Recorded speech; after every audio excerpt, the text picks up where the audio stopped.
Hi, my loves, and welcome back to I'm On Your Side with me, your host, Sierra Boudreau.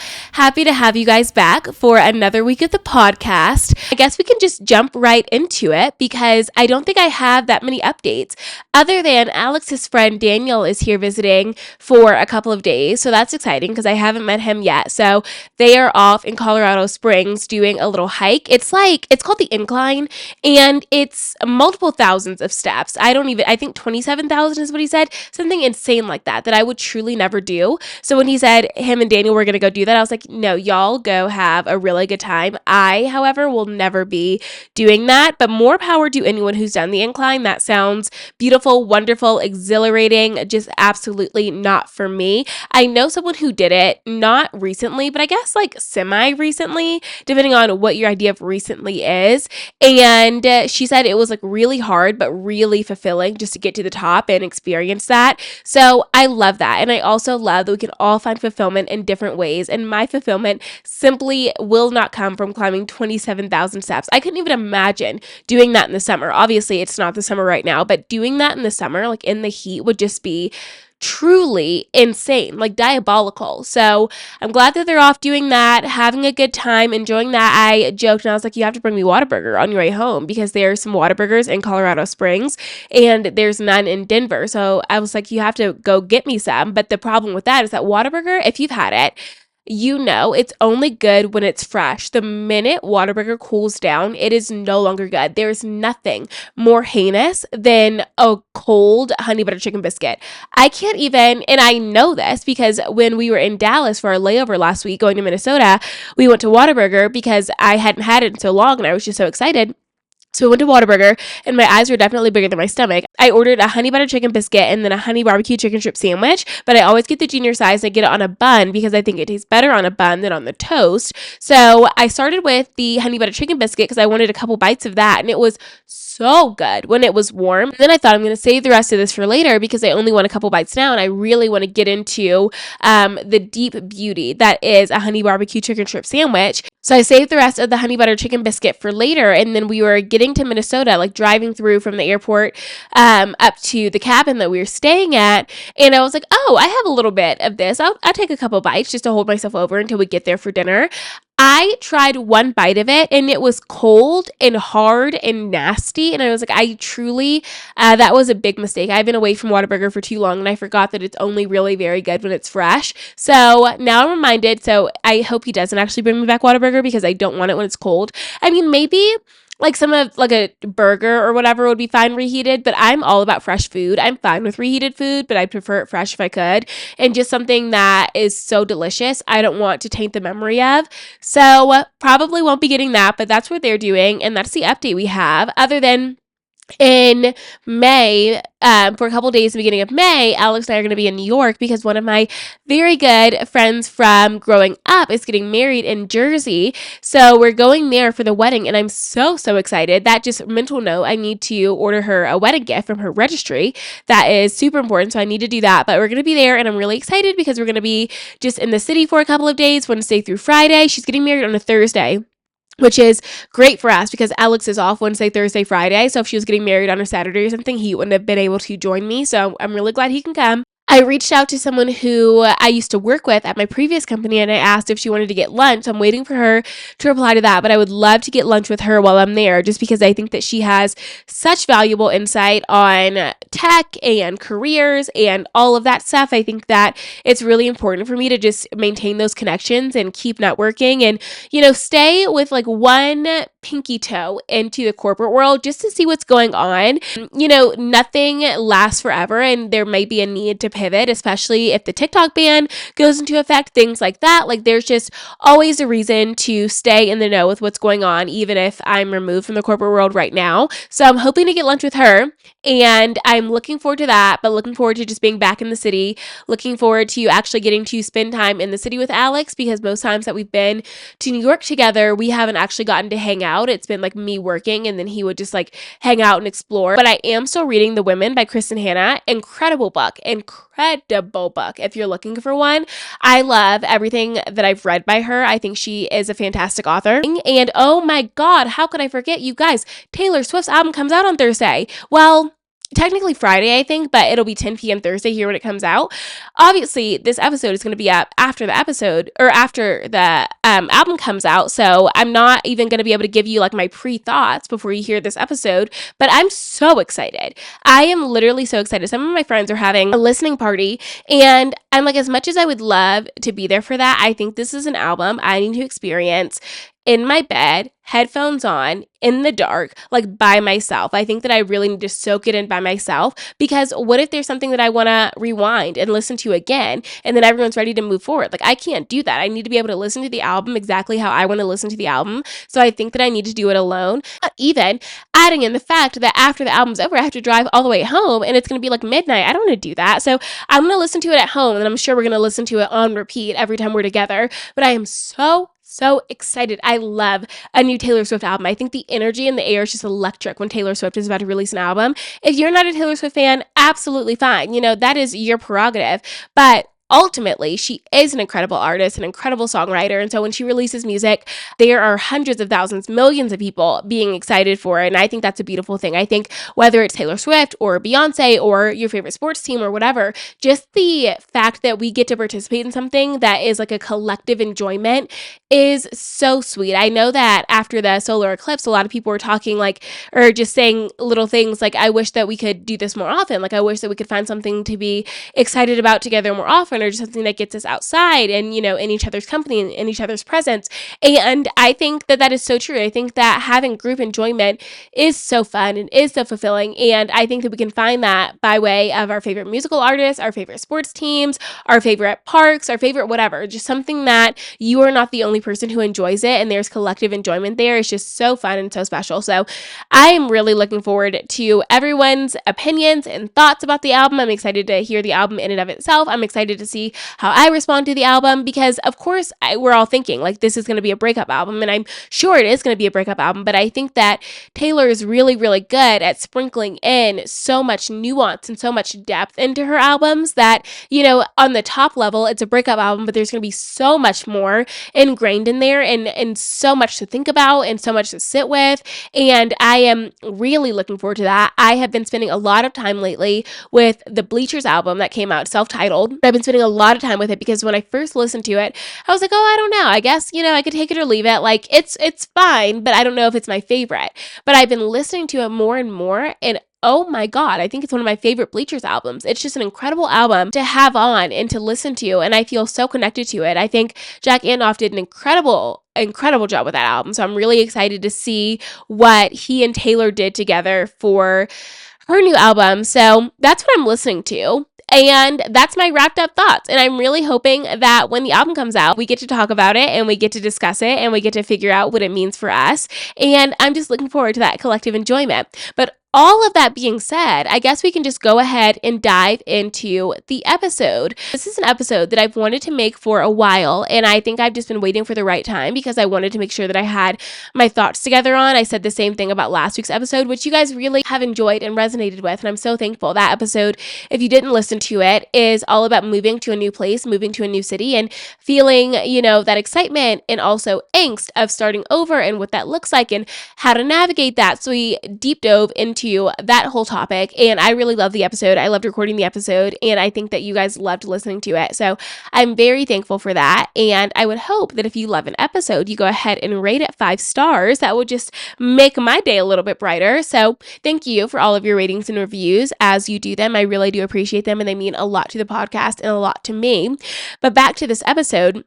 We're going to be diving all into family dynamics, especially negative or hard family dynamics, because I know that I am not the only one who's experienced that. I know that quite a few of us have experienced what it's like to be in a family situation where you don't really feel super connected and you feel kind of different and outcast, and there are maybe some relationship problems or just some other problems that have run rampant in your family that have made you feel the way that you feel. And I think that it's really important for us to talk about that and dive into that, because it can definitely feel very isolating and very lonely because we get online and it seems like everybody has this incredible family, this perfect family, and everyone is so close with their moms and everyone loves their dads and they have siblings that are super close and, all of that stuff. It can be really easy to get online and see that and feel like, okay, well, everyone else has it and I don't have it. So I'm missing out on something, or I'm missing out on joy, or I'm missing out on connection. And I really do empathize with that feeling. So this episode, Family Affairs, is all about that, diving into it. So let's get into it right now. But I want to start by saying that I understand that this topic can be very hard because it's very individualized, right? We don't all have the exact same experiences with our family and our household growing up and our adulthood. I think that it is very individualistic in that way. And so it can be kind of hard to release an episode giving broad strokes when a lot of things kind of need to be fine-tuned. So in this episode, I'm only going to give my experiences, my thoughts, my beliefs about what I've gone through, and that's the best that I can do. And I am hoping that some of it resonates with you. But as always, take what applies, leave what doesn't. But I wanted to start this episode off just talking about kind of my experience in my household and with my family growing up. So I grew up in a household with my grandparents, my mom, my sister. Sister had her first son, and so of course he was in the household with us, and I always felt a little bit disconnected. I always felt kind of like the black sheep, and I think that stems from growing up very differently than my sister did, and then differently than, of course, my mom and my grandparents did. There's generational challenges there and changes there, but I think ultimately a lot of my family grew up in Baltimore, and they would call Maryland home. And we moved from Maryland when I was about 2 and moved to California, and then we lived in California until I was around 8 or 9, and then moved to Texas. So when people ask me where I'm from or where I grew up, I often say Houston because that's what feels like my childhood. That's what feels like home to me. I think when I think about where I grew up and where I developed and how I spent my childhood, I would naturally say Houston, whereas my sister and my mom, my grandparents would probably gravitate towards Maryland just because that's where they lived a lot of their life. And even my sister was really young when we moved to California and, still young when we moved to Texas. I think that she had a lot deeper of connections there. And I do understand that because I think that if we lived in Texas from, say, 9 to 15, and then we moved somewhere else, and later in life, people ask me where I grew up, I would still say Texas, just because that would feel like home to me. That would feel like my most formative years and where I developed. And so I do understand why she would say somewhere differently than I did, but in that, I think that our lived experiences in our childhood varied a lot. I think that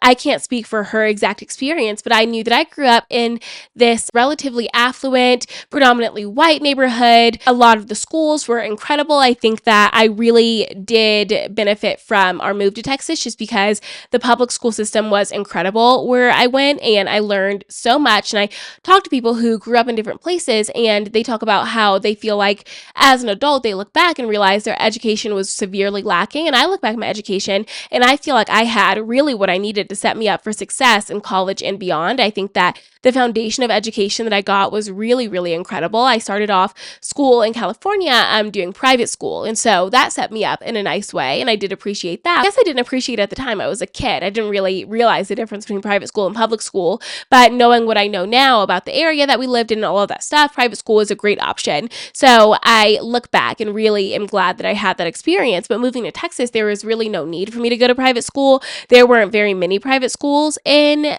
my neighborhood or where we grew up in my city. I think that there was maybe 1 or 2, and it just didn't really make sense for me to go there. So I went to public school and had an incredible experience. And I think with public school, you get a lot of things that you might not get in private school, and vice versa. There's things in private school that you get that you might not get in public school, but I definitely had what I needed. That experience kind of separates me a little bit from the experience that some of my family had. And so I was also just thrown into this very different social situation than my sister and my mom and grandparents were thrown into. I think, like I said, I mentioned it was a predominantly white area. And so, of course, there's just cultural differences there. And I'm spending most of my time at school. And so I'm spending most of my time with white people and around white people. And I'm learning how to grow up in these predominantly white spaces. And so people comment all the time, like, you sound white and you sound this and you sound that. Well, I think that there's a lot to be said about that.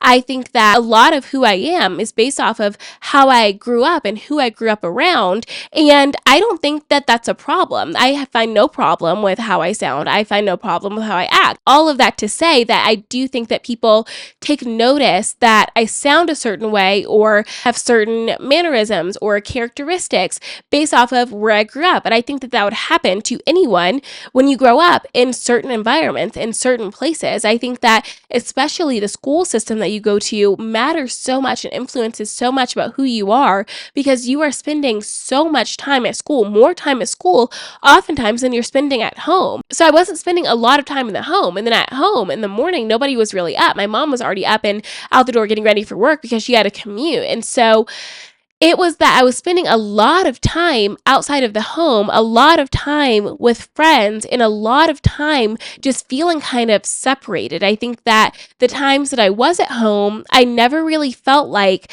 there was this deep desire to spend time with me, this deep desire to know me. You see in the media all the time when like this family is sitting down eating dinner together, and the question is, what did you learn in school today? Or what did you do today? And I never really had that. Like, nobody was really asking me those questions, which led me to feel like I knew that I was loved in my childhood, but I didn't always know that I was liked, which is really hard when you're so young and you feel like, okay, I know that I'm loved. I know that I'm, taken care of. Like, my needs are met, but my connective needs, my relational needs aren't really being met. But I'm so young and I don't really know how to express that. Even at 25 years old, it's like, how do you share that in a way that's not necessarily accusatory, but just, this is my experience, this is what I'm feeling.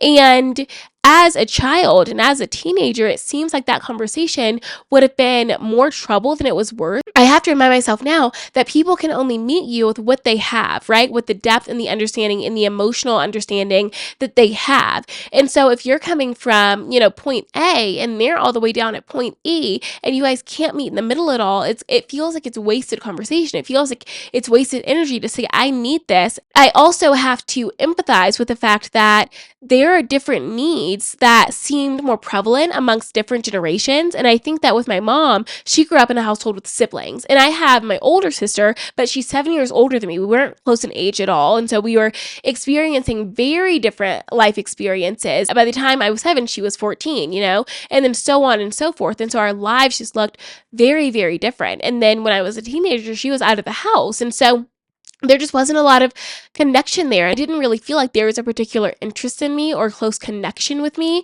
And it led me to feel really isolated and really lonely. And of course, there's this saying, and I think it's really prevalent within Black households. And it's like, we don't talk about what goes on in the home. What happens in the home stays in the home, which I can understand to a certain extent. There are things in life that are private, but there are some things that were going on in my childhood, in my home, that I do think that I would have really, really benefited from being able to talk about and being able to open up about things that I had trouble processing or really understanding.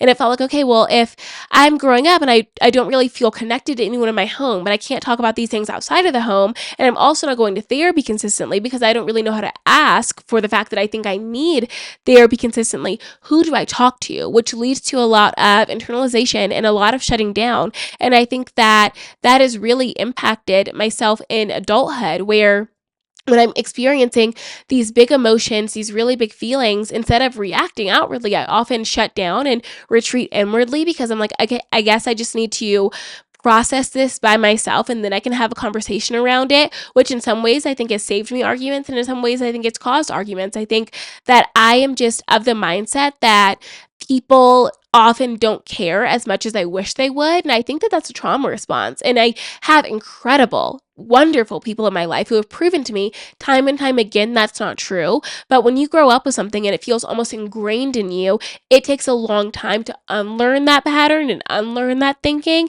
And it can be really challenging. And I think that I'm still working through that. And it's still challenging for me today. But with my mom being outside of the home a lot, she was working a lot or with her friends a lot. She very much lived her life as she wanted to live. I was just kind of in the home with my grandparents. My grandparents I didn't appreciate back then the depth in the wealth of wisdom and knowledge and history that I had in my household.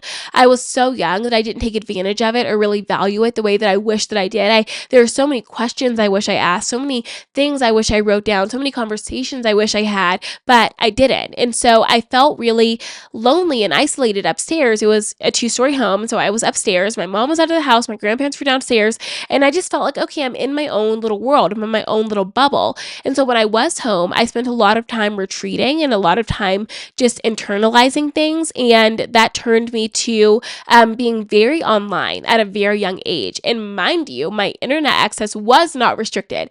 I was looking at being part of anything and everything under the sun. And I'm not saying that I did anything super crazy, something that would come back and haunt me to this day. Like I really wasn't being wild, but at the same time, I do think that I probably should have had a little bit more guidance with what I was looking at online and who I was talking to online and all of these things. I'm going to tell you guys this little story. So I was part of Tumblr. I loved Tumblr back in the day. I had my whole blog. I was very active on Tumblr, and I was part of this One Direction blog. And we all got to talking one day. There was like a lot of us, but one day somebody was like, what if we all hopped on, which was the equivalent of Zoom? I think it was called Tiny Chat. And so it started off with being like hundreds of us. It was so many of us. And then it kind of dwindled. And somehow I got this group of like 5 internet friends. And for the most part, I knew that these are real people. There was me, and then I think 3 other people that like confirmed, saw their faces, heard their voices, saw them on other social media. Like, these are real people. And then there were 2 people, and I really don't believe that they were in the age range they said they were. I don't believe they were who they said they were. Those definitely weren't their real names, like so on and so forth. These were just random people and they never turned their camera on, which should have been a red flag, but I was a kid with unrestricted internet access, right? And so I didn't understand internet safety, but they never turned their camera on. They would always make excuses for why they couldn't. They would always just type. They would always be like, oh, I can't join tonight, whatever. There was always something. But if we were all texting together, they would always respond. If we were all whatever. But there was this one person whose name is just like absolutely escaping me. One of the people that I don't believe was this real person, would always say that they were going through these really awful, horrible things. And so of course we would rally around and be like, we're here to support you, whatever. We were too young to be doing that. Absolutely too young to be doing that. I think I was like 14, 15 at the time. And I think that when you're 14 and 15, it feels like, oh, I'm so old. I'm so mature. I know what I'm doing. I know exactly how to handle these situations. And now at 25, I look back to 10 years ago and I'm like, no, I was a kid. Like, yes, I was a teenager technically, but I was still a child. I was under 18. I was a child and I needed protection like a child. Like, that situation could have gone absolutely south and it could have been incredibly dangerous for me. And I'm really, really thankful that it wasn't dangerous for me. I think that for the most part, we remained really safe, and we obviously weren't giving out a lot of personal information, but should that have turned into a different direction? Should we have gotten into any conversations that weren't appropriate for teenagers or whatever it may be? Like, it really could have been very, very dangerous because you think you're in this really protected corner of the internet. You think you're amongst friends and it feels really safe. And then lo and behold, you look back and you're like, oh my God, that was actually kind of a dangerous situation to be in and a situation that I probably should have been protected from, and I wasn't. So I think that gives you some insight on how unrestricted my internet access was and how unrestricted just I was as a whole. I was in my room up at midnight, 1 a.m., 2 a.m. talking to these people. And it's just such an interesting dynamic in the household because I couldn't imagine having kids and letting them do things like that, right? I understand internet friends, especially as we become more online as a society. Like, I understand the concept of it, but I do think there are much more appropriate ways and just better ways to make sure these people are real people and they are who they say they are than the resources I had back then. I didn't really know how to check these things. And so I was just kind of like left to guess and left to trust. But there was one friend that I had that I made out of this group of us that ended up coming to visit me. I knew she was a real person. We connected, our parents talked, and then she came to visit me, and my mom was like very, very chill about it. I was like, hey mom, I have this friend that I met on Tumblr. We've been talking for like a year now, and I really want her to like fly out and spend a week here, and I think that'd be a lot of fun. Like, what do you say? My mom was like, oh yeah, that's fine. Like, she really had no questions. I think that was, and maybe looking back, like maybe she didn't understand that I was saying this is a person that I met online, or maybe she just wasn't paying very close attention. The conversation was really easy. She was like, oh yeah, that's fine. And then I think that her mom, the girl who came to stay with me, we still keep in contact, but I'm just not saying her name for her own privacy reasons. But I think that her mom talked to my mom like very briefly, like, hey, she's coming in, she's coming from here, she's staying here, making sure you're good. And then my mom's like, making sure you're good, everything was fine. And that was really the only conversation that was had. And I really want to believe that they had a conversation. I'm remembering that they had a conversation, but I also wouldn't be supremely surprised if they didn't, if they just like trusted their two teenage girls to facilitate this entire thing. But she came and stayed for, I think it was like 5 days, and it was an incredible time. She made this YouTube video and she sent it to me recently because I asked her for it, and it was just so cute. Looking back and seeing us being so young and so excited, and it was like a lot of it was filmed in my childhood home, and so getting to see that house that we no longer have, it just had a lot of sweet memories in it. So I am thankful for that experience. That said, I don't know that that's an experience that should have been as lax as it was. It was very easy for that to happen. And I'm not sure that if I had kids, I would make it that easy on my kids. You know what I mean? But just a lot of time spent alone, a lot of time online, a lot of time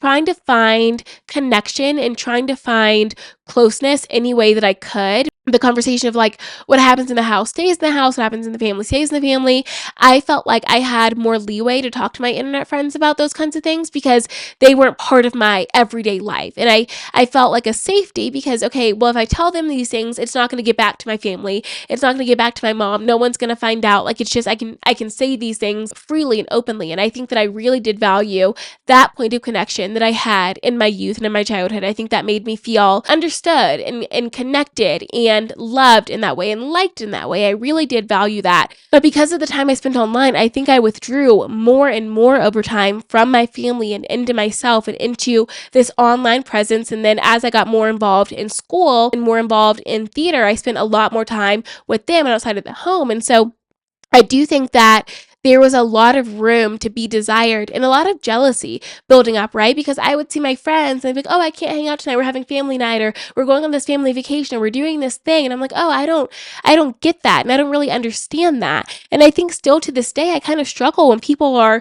really, really close with their moms. For me, I don't have that closeness with my mom. My mom and I had quite a big falling out about a year ago now and haven't spoken since.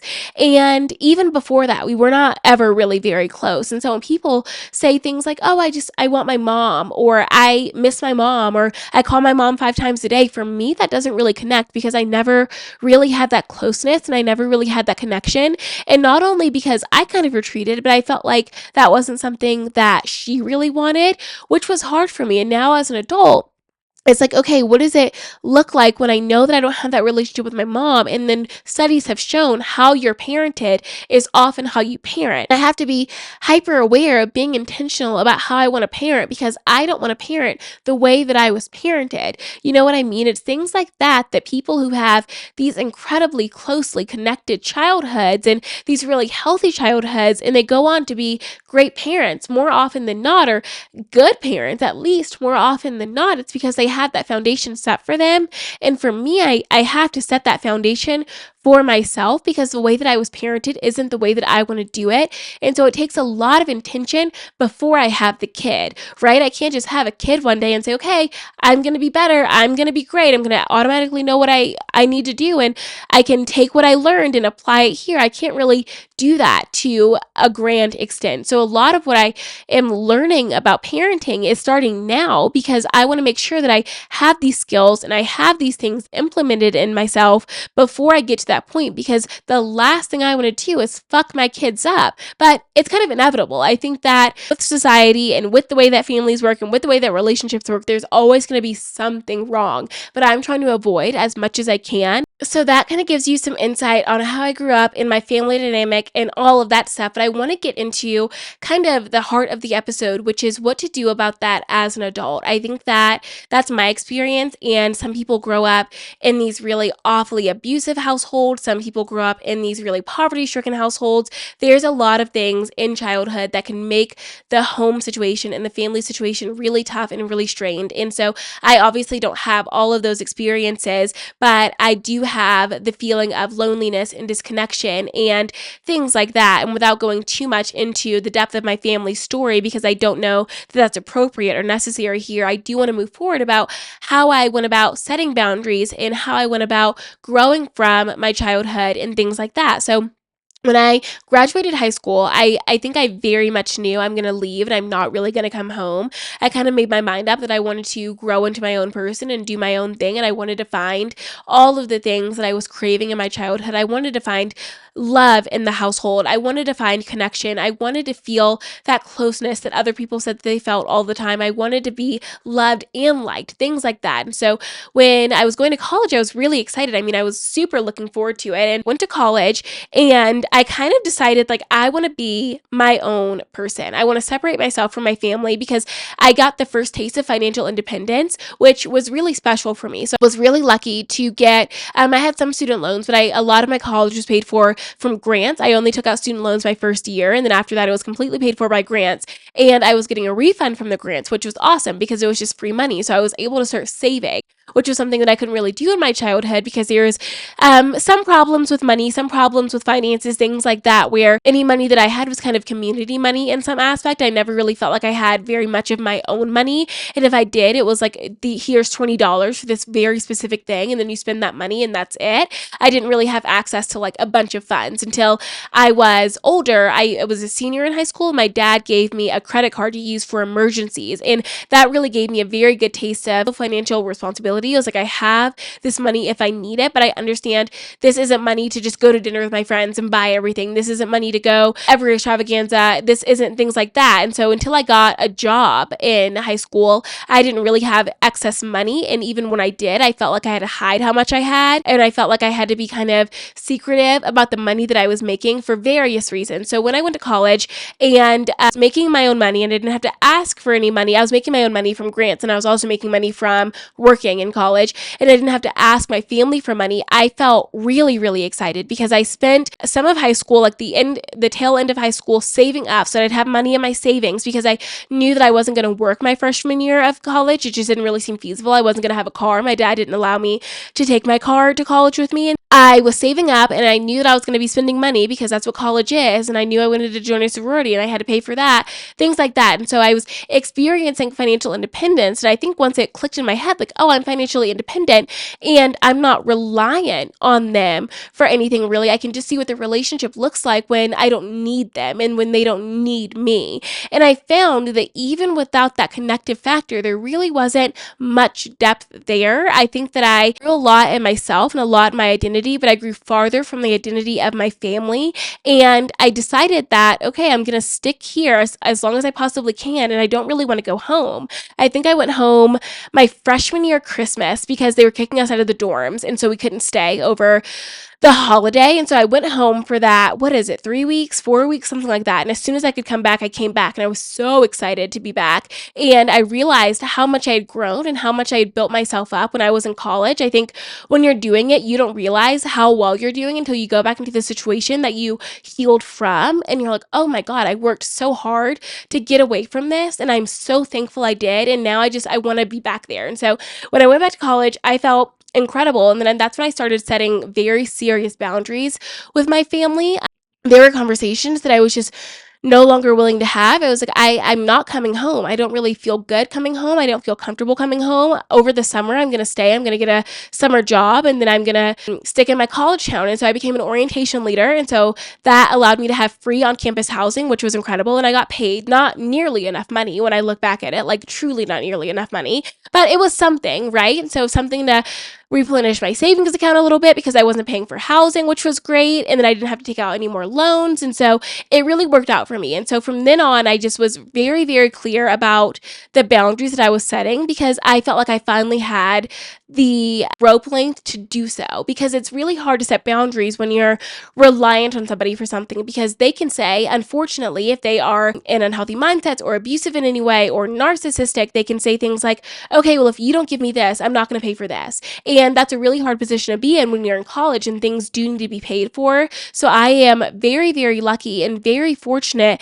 that I was able to set boundaries because I didn't need anything. I didn't need them financially. I didn't need them for housing. I didn't need them for moving related things. Like I didn't really need them for things. And if I wanted them in my life and they wanted me in my life, then we had the room to go about managing that relationship should we want it. But like I was saying, I don't find that either party really was very intentional about that. My mom and my dad dropped me off for college, and that was the last time that either of them visited my college town. Well, actually, that's not true. My dad came to visit, I think, my junior year of college. He stayed for a couple of days. Didn't see the campus. He didn't really meet any of my friends. Like, it was a very stop through, keep going situation, but my mom never came back. And so I didn't see my mom for, I want to say, 6 years. I came to spend Thanksgiving with me and my then boyfriend, and that was really, truly a train wreck. Set the boundary of like, okay, we don't spend holidays together, so there's no expectation that you would come here. There's no expectation that I would come home. We're just not doing that anymore. I grew up in a household where there was a lot of yelling and there was a lot of cursing when there was a disagreement, and it really affected me in a lot of ways. In my friendships, in my relationships, I was always very, very scared that I was about to get yelled at, or I was going to get cursed at or called out of my name. So when I was setting up boundaries with my family later in my life, I was like, if you yell at me, if you scream, if you call me a bitch, if you whatever it may be, I will hang up the phone. I'm not even going to ask you to stop. I will hang up the phone. This right now is me asking you to stop. And I'm not going to ask again. I will simply disengage. And I think that that boundary was really, really necessary for me. And they hated to hear it, I think, for a time. They hated to hear it. But now the boundary is known. I refuse to be yelled at. I refuse to be called out of my name. I refuse to be belittled and degraded just because somebody else doesn't know how to clearly communicate and use their words as an adult. That's not my responsibility. And I'm not going to allow that to keep happening and deeper ingrained in me. And so then I turn around and do that to other people. That's not a person that I want to be. And so I hope that's a clear example of a boundary you can set if you grew up in a household where there is a lot of yelling and belittling and things like that, because it really is not healthy, and that really is not a sustainable way of talking to people, especially people that you say that you love. That was very necessary after that trip. And so I didn't see my mom for 6 years, which for some people that sounds absolutely insane. They're like, how do you not see your mom? Like, how does your mom not want to see you for 6 years? But I think that's just the way that our dynamic was. I think that really points to, in my childhood, and really validates how I was feeling in my childhood, this loneliness, not this feeling of like not really being liked. Because if I didn't feel as lonely as I thought that I felt, if I was more liked than I felt like I was, if I was more protected and supported in the way that I should have been, we probably would have had a healthier relationship later. But because I was right in how I was feeling, because I was right in the things I was experiencing, that came to light more and more the farther away I was from my family, when there was no effort to come visit me. There was really not very much effort to call me. There was not a lot of effort to check in and see how I was doing and support me through college and things like that, which, I mean, I think I made a lot of peace with, but when I talk about it, it feels like, oh, this isn't everyone's experience. And then it feels like I missed out on something. I missed out on some kind of like family closeness that other people get to have that I didn't get to have. That brings me into this point that I really want to talk about, which is chosen family. I think in college, I really felt this feeling of chosen family. I felt it in high school in some way too with my theater friends. I think that my theater friends and I were so incredibly close, and I spent so much time with them and lived so much life with them. And my high school friends are still some of my best friends to this day, which I think is really special. I, like, in college, really understood what chosen family meant. The people that are going to be there for you no matter what, because they love you and they like you and they support you and they want you around. And I got to build the foundation for that. And then now I, in my like adulthood outside of college, have built my chosen family everywhere that I've been, because just because a family situation isn't the way that you wanted it to be, like it wasn't as loving, it wasn't as healthy, it wasn't as joyous, doesn't mean that we can't find that outside of our family. I know that we don't get to pick our blood related family, but I don't want that to stop you or anyone from finding their chosen family that can provide everything and more that you were missing when you really wanted it in your childhood or when you really wanted it in your adulthood. Just because you don't get it from your family doesn't mean it is counted out for you. There's always more love to be found, always more community to be found, always more joy to be found if only we're open to it. Really struggled with this at first because it felt like I really only wanted to be close with people who had similar experiences to me because it felt like it was just easier that way.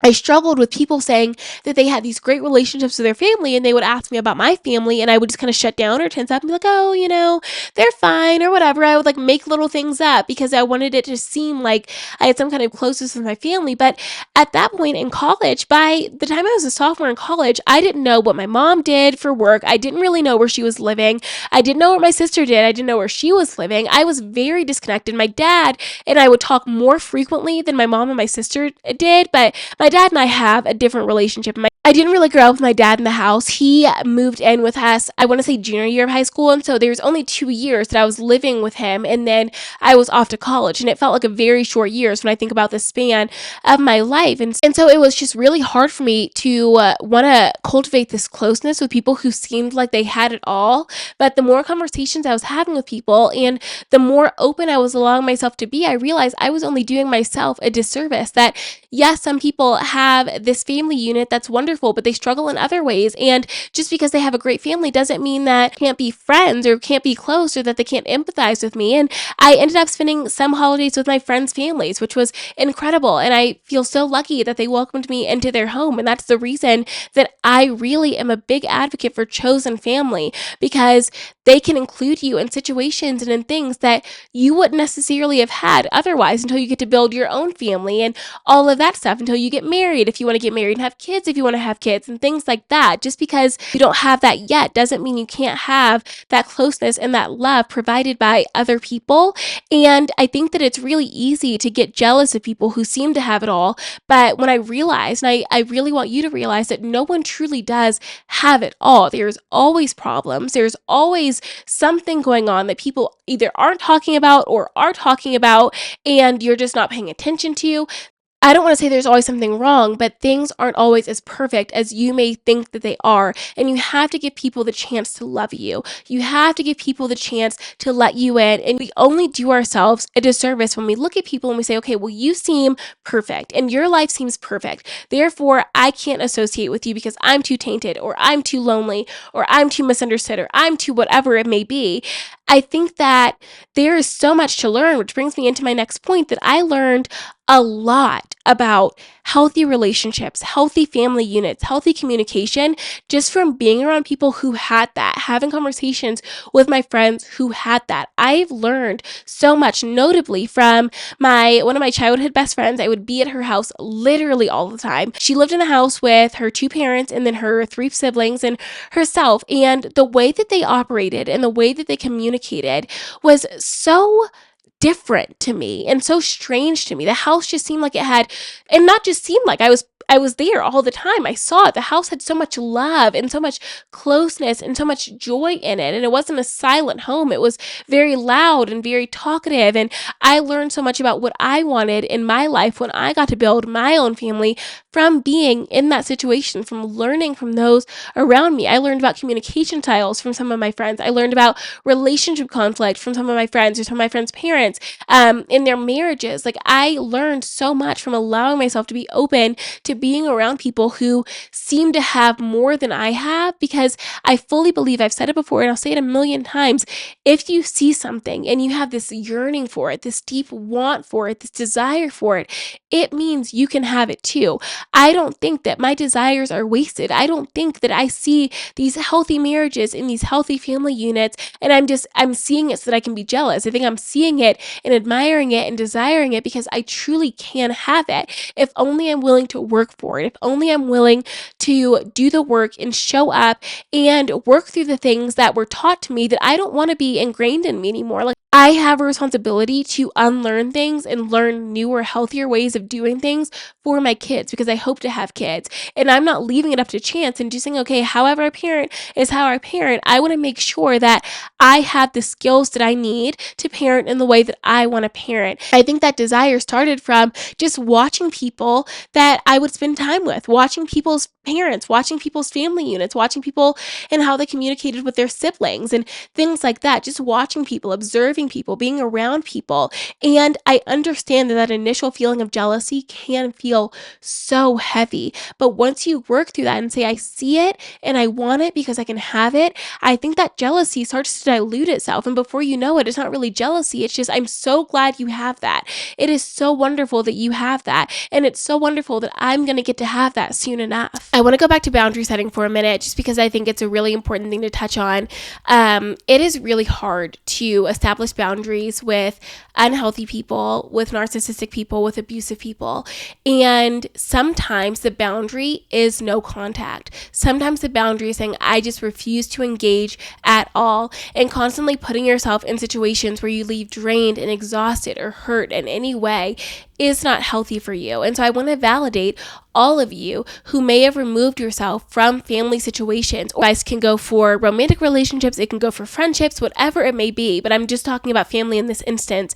If you have constantly set a boundary with somebody and they keep ignoring it and you keep going back, it is no longer a boundary. It is just a suggestion. And when it comes to your health, when it comes to your safety, when it comes to your connection with yourself, we are not making suggestions. We are setting clear boundaries. And if those boundaries are not honored, we are leaving the situation without any guilt. There is no guilt to be found for creating boundaries and sticking to them. You deserve them. You deserve them because you have worked so hard to be where you are. You have worked so hard to get on your own side, and it could take months. It could take years to get there. And then one day with a family member can completely ruin all of that you built. And it's okay if you refuse to give them that power by simply not showing up, by simply going no contact. And when I say simply, I don't mean it's easy. I mean simply like that is just sometimes what needs to be done, point blank, period. Boundaries, though, can definitely change over time, depending on how much healing both parties have done. But I do want to remind you that time is not an apology. An apology is an apology. And some people who hurt you are going to think that time is an apology. Well, it's been 6 months. It's been a year. They must be over it by now. They must have forgotten it by now. Absolutely not. An apology is an apology. I am sorry that I hurt you. Not I'm sorry if I hurt you. I am sorry that I hurt you. I am sorry that I did something wrong. I think what differentiates an apology for yourself or for someone else is if you can actually understand what you're apologizing for, the root of the problem that you're apologizing for. Because if you're just saying, well, I'm sorry if I did anything that hurt you, it's like, but you don't understand what you did. And you don't understand the gravity of your actions, which is a big problem that I had in my family. It was always, I'm sorry if, or these very blanket apologies. And I'm like, well, no, there's this very specific thing that you did that really did hurt me, that does need an apology, and more so it needs a conversation around it because it needs changed behavior. And if you're not willing to offer that, then there's no conversation really to be had here, because I refuse to accept time or blanket statements or ifs as apologies. Apologies can heal so many things. Apologies can change dynamics. Apologies can uplift relationships, but without them, it only really does the opposite, and the hurt remains, and then resentment builds, and before you know it, there's really nothing to recover because there's not even an inkling of anything left there. But I also do want to give a little bit of hope and just say, so my dad and I didn't have a great relationship growing up. We weren't very close. We would only talk very occasionally. He gave me the things that I needed, but there was really no deep connection there. I think that my dad, one of the ways that he knew how to show love was through money. And so he would send me money or he would send me these gifts, but we really didn't ever talk about anything. He really didn't know what was going on in my life, and I didn't know what was going on in his life. And there was one time in college that I had to set a very, very clear boundary with him. And I said, if you don't do this thing, and the thing is his business that I'm not going to reveal on the pod, but if you don't do this thing, you can't have a relationship. If you don't go get healthy in a way that you need to get healthy. We cannot have a relationship. And he did. He decided, okay, I'm going to go do what I need to do. I'm going to figure my shit out, and then I'm going to come back a better father and a better person. And he did. And so now my dad and I, while we still have kind of a tough relationship, I think that it takes a lot of time and a lot of conversations that sometimes are just exhausting to have, and they can't happen overnight. So we're still working on it. But our relationship now is significantly better than it was in my childhood. And so I just want to give hope that when both parties are willing to show up and they're willing to give apologies and accept apologies, and they're willing to have conversations and do healing together and separately, new relationships, healthier relationships, better relationships can form. And just because a relationship was bad in the past doesn't mean it's always going to be that way, right? But I don't necessarily agree with the fact that, like, okay, life is short, forgive them now. I don't think that you need to forgive someone who hasn't even asked for forgiveness. I don't think you need to forgive someone if they haven't shown you any changed behavior. I also don't want that to get confused with building and harboring resentment. Just because you don't forgive someone in the way that you're ready to have a relationship with someone doesn't mean that you can't work to let that resentment go. You don't deserve to harbor that resentment. So resentment will eat you from the inside out. Resentment truly is a killer, and carrying that really only hurts you, especially if the other person is walking around not even acknowledging that they did something wrong, not even acknowledging that they hurt you in some deep way, right? So you have to do what you have to do to make peace with that for yourself. And one thing that helped me, and I'm not sure if this is going to help anyone, I'm not sure if this is going to resonate, but it really did help me to start viewing my family members as people and not my family members. Instead of saying, well, she's my mom and she shouldn't have done that because she's my mom. My mom is an individual person with individual problems, individual stressors, individual traits that have nothing to do with her being my mom. And the moment that I could say, okay, she is my mother, but she is also her own individual person, and I can understand and empathize with the fact that a person is going through those things, and so they're affected this way, and so it trickles down to me. That said, I see her as a person and say, that is not a person right now that I want in my life. Like I was saying earlier, maybe down the road when I've healed and she's healed and we've done the work, we can have a relationship. But as of right now, I see her as a person before I see her as my mom, and she's just not a person that I feel connected to. And I did the same thing with my dad. And then once we kind of healed a little bit, I could start remembering and bringing back in, he is my dad. And because he is my dad, these things are true. But understanding and forgiving the fact that he is a person first has helped me let go of a lot of resentment and a lot of anger, and allowed me to have more empathy, more understanding, and more love for him. And I've tried to do this with all of my family members, understanding that these are individual people that have nothing to do with me, and sometimes their patterns and their behaviors and their actions are not necessarily reflective of the fact that that's my mom, my dad, my sister, my aunt, whatever it may be. It's just reflective of the experiences and the traits and the personality and the things that have happened to them that they carry with them. And I have to get out of the mindset that everything revolves around me, right? Because it doesn't. As far as my mom and my dad, like I said, I don't believe that their actions were malicious towards me, but I do believe there's work they could have done and should have done before they had me that wasn't done. And because it wasn't done, our relationship is the way that it is, and it's had the struggles that it's had and all of the problems that it's had because of that. I think that that is their responsibility that they did not step up to, and I have to remember that that is not my responsibility. My responsibility is making sure that I am the healthiest, the happiest, the safest that I can be, and doing my best to make sure that my kids can feel safety and love and connection and joy from me. But sometimes people in your family will want a relationship later in life that they did not earn. And like I was saying,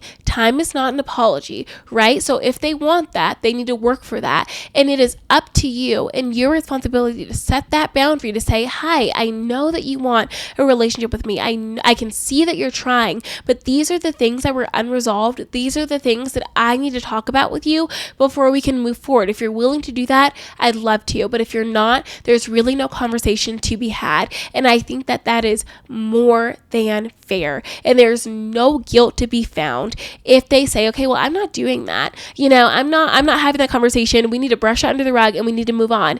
If you say, okay, then we're not having conversations then we're not moving forward. You should not feel guilty about that because you have done nothing wrong in that instance. You gave them the opportunity to connect with you. You gave them the opportunity to apologize and to start fresh, and they chose not to. You cannot just start fresh with someone that you deeply hurt. There are things that need to be worked through, conversations that need to be had, maybe even therapy that needs to be done before you can start fresh. But sweeping things under the rug is only going to lead to a big blow up. Maybe not now, but maybe in 5 years, maybe in 15 years, and it is going to be really, really painful. So I encourage you to have the conversations that you need to have now, to say the things that you need to say now, and while they're happening, rather than waiting until it's all piled up and you can't even think straight because you're so angry and you're so hurt and you're so upset, and then conversations aren't really beneficial for either party because no one really even has clear memories of what happened. No one can even pinpoint an exact moment where everything went downhill. Everything just feels jumbled together in this giant pot, in this giant mess, and then it's going to take 10 times the work to untangle and unfold all of that. And I don't want that for any of you. I've experienced it, and I don't want that for you. And so if there are things you need to say them. If there are things you need to do them. If you're not in therapy and you have deep, deep hurt from your family, I understand that therapy is a very big privilege. Not everyone can afford it. But if you can find a sliding scale therapist, there's lots of them. If you can find somebody that's covered by your insurance, if you can find an out-of-pocket that you can pay reasonably, therapy, as it relates to my family, has only benefited me and allowed me to heal in much more effective and long-term ways. So I say all that to say that family hurt is real, right? And it'll affect us in our childhood, in our teen years, in our young adult years, in our, older adult years, when we're elderly. Unless we resolve these things and work through these things when we notice them, they are going to keep affecting us. And none of us deserve that. None of us deserve to walk around with that and carry that. And it is our responsibility to heal.